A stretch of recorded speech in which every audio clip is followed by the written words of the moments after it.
আওয়ামী লীগ এত বড় নির্দয় নির্মম শক্তি হওয়া সত্ত্বেও, চিহ্নিত গণহত্যাকারী হওয়ার সত্ত্বেও তাকে তারা আশ্রয় দিয়েছে।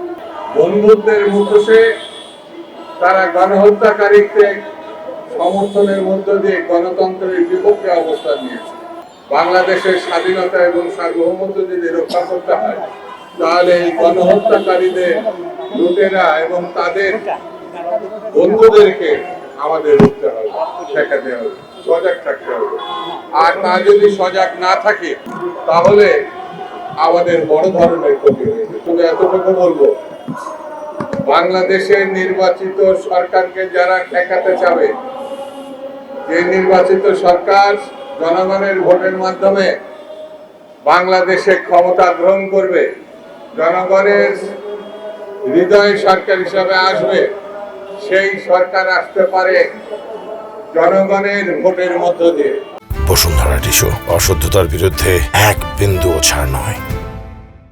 আর সেই ভোটকে যারা বিভিন্ন টালবাহানা, বিভিন্ন অজরা করতে, বিভিন্ন মতলবী কাণ্ড খানখানার মধ্য দিয়ে ঠেকাতে যাবে, তারাই হচ্ছে বর্তমানে সব থেকে দেশের গণতন্ত্রের, স্বাধীনতা, সার্বভৌমত্বের সব থেকে বড় শত্রু। এটা আমাদেরকে মনে রাখতে হবে। বাংলাদেশ থাকলে আমরা সবাই থাকবো। বাংলাদেশ থাকলে একসময় সব সমস্যার সমাধান হবে। বাংলাদেশ থাকলে ৭১-এর মুক্তিযুদ্ধ থাকবে।